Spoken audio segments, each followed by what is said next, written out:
At 34 years old, Ruth Calloway stood in the yard of the only home she had ever known with a carpet bag in one hand and $11 sewn into the hem of her good dress and nowhere on God's dry earth left to go. Her husband's brother, Silas Calloway, had waited until the funeral flowers wilted before he produced a paper claiming the homestead had never rightly passed to her, and the county clerk, more afraid of Silas than fond of justice, had let him have his way. With what little she'd managed to hide from him, she rode 2 days to a courthouse auction in a town called Larkspur, Kansas, and bid $4.60 on 40 cracked, salt white acres that everyone else in the room called cursed and worthless land so parched that folks had taken to calling it bone flat. They laughed when the widow bought it. They laughed harder when she said she meant to farm it. But sealed beneath that dead ground lay something older than any of their grandfathers, something that would turn the driest summer in memory into the making of an entire town and turn a laughingstock into the only green for 50 miles. Settle in and let us tell you the story of Ruth Calloway. If you're watching this from a place that others have written off as finished, tell us where you're from in the comments. We'd love to know. Ruth Ann Voss had been raised on the kind of poverty that teaches a person to waste nothing, not water, not daylight, not kindness. Her father broke sod on a rented quarter section outside a scrap of a settlement called Piety Creek, and her mother died bringing her third child into the world when Ruth was 9, leaving her the only woman in a house of men who did not know how to braid hair or mend a heart. It was a neighbor who filled that gap, though not in any way the town approved of. Her name was Sula Redbird, an Osage woman who lived in the timber along the creek bottom with her husband, and after the smallpox took him alone, Sula had no patience for the fences the townsfolk built around who was allowed to be neighborly, and she took to the motherless Voss girl the way a person takes to a stray dog they never meant to keep, reluctantly, then completely. It was Sula who taught Ruth to read the land instead of merely standing on it. She showed her how the color and posture of grass could tell you where the water table rose close to the surface, how cottonwoods and willows were not decoration, but signposts, roots reaching down toward what could not be seen. She taught her to cut a forked willow switch and hold it loose in her palms, not gripping but listening, feeling for the faint downward pull that the old-timers called witching, and Sula called simply paying attention. The ground remembers everything, Sula told her once, working a fishhook of a smile into a face already lined by grief and weather. Rain that fell before your grandmother's grandmother is down there still, patient as scripture, waiting for someone willing to ask for it kindly instead of just taking. Ruth's father scoffed at the lessons as heathen nonsense, useful for nothing but frightening the chickens, but he never once told her to stop, and something in the girl's chest recognized, even then, that she had been handed a kind of inheritance richer than the deed to any farm. She grew into a young woman who worked like 2 men and asked no credit for it, who could deliver a breech calf, splint a wing, or coax a garden out of soil so thin the neighbors swore nothing decent would grow in it. When Ezra Calloway came through with his brother Silas buying cattle for a Kansas City firm, it was Ruth's steadiness that caught his eye, not her prettiness, though she had that too. Ezra was a gentle, unambitious man who wanted nothing grander than 160 acres and a wife who would tell him the truth, and in Ruth he found both. They married in the spring of 1879 and homesteaded together outside Larkspur, and for 7 years it was, by the plain arithmetic of frontier life, a good marriage, not without hardship, but without cruelty, which in that country was its own kind of luxury. Ruth bore no children, a private grief she carried quietly, and which the town, in its careless way, occasionally used against her, as though a woman's worth could be measured only in the babies she produced, and not in the crops she coaxed from bad ground, or the neighbors she nursed through fevers. She learned, over those years, to hold her tongue around people who mistook her competence for coldness, and to save her real self for the handful who had earned it. Ezra, mostly, and old Sula,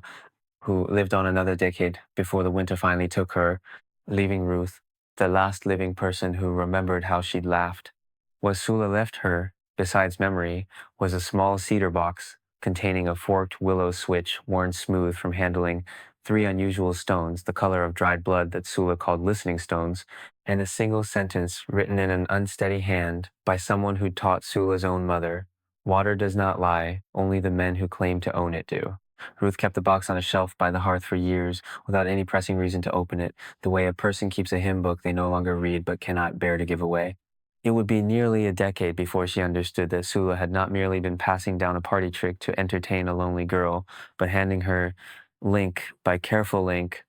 the one chain of knowledge that would matter more than any deed or dollar when everything else was taken from her. Everything else was taken from her in the space of 11 months. It began, as these things do, with weather, a winter so hard that half the Callaway cattle died standing up in the yard, frozen where they'd huddled for warmth, and Ezra, trying to save the last of the herd during a March blizzard,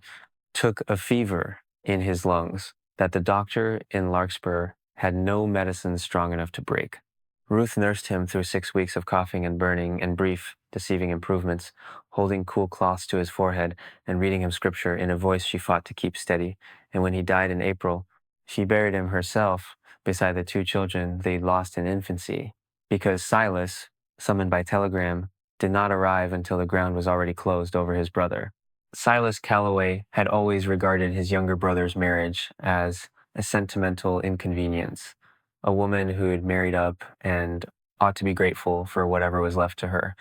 He arrived not to grieve, but to inventory, walking the fence lines with a notebook the way a man appraises a stranger's livestock. And within a month, he produced, with the smooth confidence of someone who has rehearsed a lie until it feels like memory, a paper claiming that the original homestead filing had been made in his and Ezra's joint names, with Ruth holding no legal title whatsoever, a filing error. He called it regrettable but binding, and one that entitled him as surviving co-owner to the whole of the property. Ruth knew, with the certainty of a woman who had helped file every paper that crossed that threshold, that it was a lie built on a real clerical error Silas had discovered and exploited rather than corrected. But the county clerk, a timid man named Puckett, who owed Silas money and feared him besides, backed the claim rather than cross him, and the circuit judge who might have heard her case would not sit again in that district for 4 months' time. Ruth did not have, since Silas gave her 3 weeks to vacate what had been, by any honest measure of labor and love, as much her home as any woman's has ever been anyone's. She left with what she could carry: her mother's Bible, Ezra's pocket watch, a trunk of clothes and linens,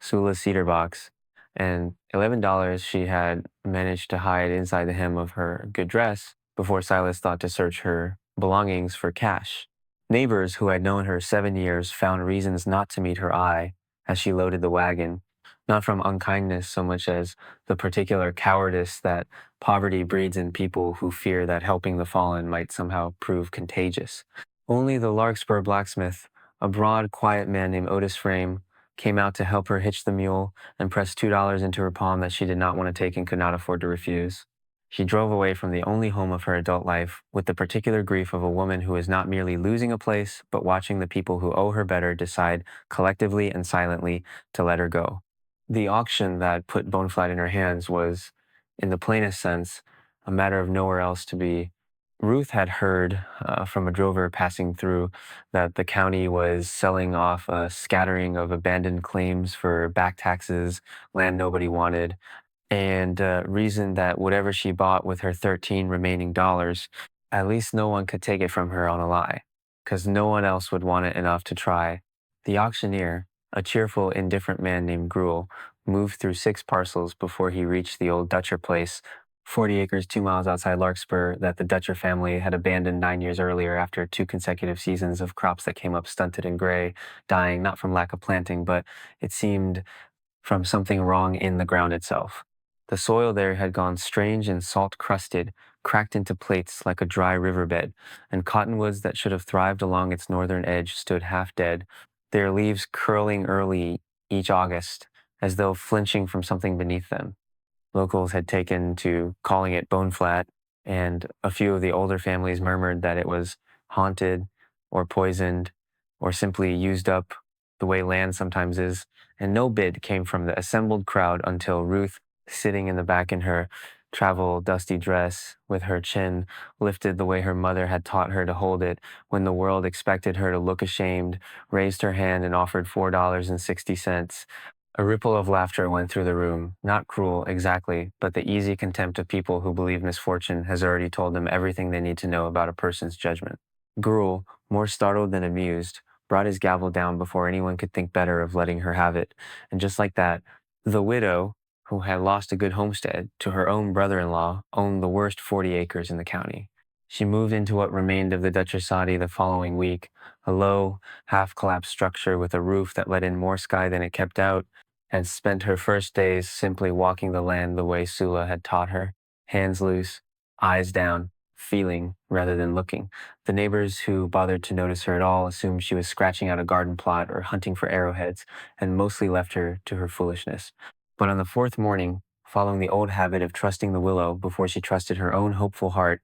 Ruth cut a forked branch from one of the dying cottonwoods and walked the northern edge of the flat the way Sula had shown her decades before, and near an old stone-mouthed well that the Dutchers had apparently given up on and half filled with brush and fallen timber, the switch dipped so hard and so suddenly that it nearly tore itself from her hands. She spent that whole afternoon clearing debris from the collapsed well mouth, ignoring the ache in her back and the blisters rising on palms gone soft from a decade of marriage rather than manual work, and what she uncovered was not simply an old dry well, but the top of something far stranger, a shaft lined not with the rough fieldstone typical of settlers' wells, but with carefully fitted dressed stone, unlike anything built by any homesteader she'd ever known, sloping downward at an angle rather than straight, more like the mouth of a tunnel than a well at all. Wedged into a gap between two of the fitted stones, protected from 9 years of weather by an overhanging lip of rock, she found a small tin box, rusted nearly shut, and inside it, wrapped in oilcloth, gone brittle but intact, a single folded document in Spanish and a rough hand-drawn map marking a line that ran beneath the entire flat like a vein beneath skin. It took her the better part of a week, with the patient help of the schoolteacher in Larkspur, a soft-spoken young man named Elias Kimmel who had some Spanish from missionary relatives and was hungry for anything more interesting than grading slates to work out what the document actually said. It had been written in 1841 by a man named Tomas Reyes, a trader and stonemason who had come north along the old trail routes and settled briefly on what would later become the Dutcher claim, decades before Kansas was a territory at all, let alone a state. Reyes, the document explained in careful, formal script, had discovered on this ground a spring vein running deep beneath the surface, fed not by rainfall but by an underground channel of far older water, and rather than dig a simple well that would draw the vein dry for himself alone, he had spent 3 years constructing what he called, in his own language, a galleria, a gently sloping infiltration tunnel of the kind his grandfather's people had built generations earlier in dry country across an ocean, one designed not merely to reach water, but to gather it gradually, gently, without exhausting the source, and to deliver it by gravity alone to the surface at a lower point, so that the water might serve not one household, but whoever settled the surrounding land afterward. Before conflict with the encroaching territorial government and a worsening dispute with a rival land claimant forced him to abandon the site and move on, Reyes had done something almost eccentric for a man of his era. He had recorded in that same careful hand a kind of covenant rather than a claim. The water beneath this ground, he had written, belongs to no single owner, but to whoever tends the land in good faith and shares what rises from it with their neighbors. Let this stand as its own deed, older and truer than any paper filed in any courthouse. The map showed the full course of the buried gallery, its collection points, and crudely marked at its terminus, a second, larger cistern chamber Reyes had built to store the gathered water before it could be drawn. Ruth sat with that document for a long time in the fading light of her ruined sadi, feeling something settle into place inside her chest that she could not, at first, name. It was not simply the plain miracle of water in a drought, though that alone would have been enough to change her fortunes entirely. It was the strange, quiet symmetry of it, that a man dead perhaps 50 years, who had lost his own claim to a stronger hand and a crueler paper, had left behind not bitterness, but a kind of blessing, addressed to whoever came after him with the patience to look. She thought of Sula, dead 3 winters now, and of the sentence in her unsteady hand, water does not lie, only the men who claim to own it do, and understood, for the first time fully, that she had been given not one inheritance, but two, laid down decades apart by two people who had never met and yet seemed, across all that time and all that distance, to be speaking directly to her. It took Ruth the better part of a month, working alone at first, and then with the reluctant, curious help of Otis Frame, who rode out from Larkspur on his off days once word began to travel, to properly clear and reinforce the collapsed sections of Reyes's gallery. What they found, as they worked their way down the gentle slope of the tunnel by lantern light, confirmed everything the document had promised. Dressed stone walls, remarkably sound after half a century of neglect, funneling a thin but steady trickle of impossibly cool, clear water down toward the cistern chamber Reyes had marked on his map, a vaulted room of fitted rock large enough for a person to stand upright in, already holding, by the time they broke through the last blockage of fallen stone, nearly 4 feet of water that had been quietly gathering, unnoticed and untouched, for who knew how many seasons. Otis, a man not given to displays of feeling, stood in the mouth of that chamber holding his lantern aloft and said nothing at all for a full minute, and when he finally spoke, his voice had gone rough. "Ruth Calloway," he said, "you have found the only green thing in this whole dying county, and it was sitting under everybody's boots the entire time." Word of what the widow had found beneath Bone Flat traveled through Larkspur the way water itself moves through dry ground, slowly at first, then all at once, filling every low place it could reach. By midsummer, the drought that had cracked the county's fields into a lunar landscape had entered its second consecutive ruinous year, wells failing one after another, cattle sold off at desperate prices or driven north in search of grass, and into that atmosphere of quiet panic came the news that the poorest, most laughed at claim in the district had, against every prediction, gone green. Ruth had not set out to advertise her good fortune. She had simply begun, cautiously and without fanfare, to run a modest channel from the cistern's overflow to irrigate a garden and a small stand of corn, unwilling to draw the gallery down faster than Reyes's careful design intended. But a green field in a great country cannot be hidden, and by August, wagons had begun appearing uninvited at the edge of Bone Flat, farmers and their wives standing at a respectful but hungry distance, staring at rows of corn taller than a man's shoulder while their own fields stood brown and silent for miles in every direction.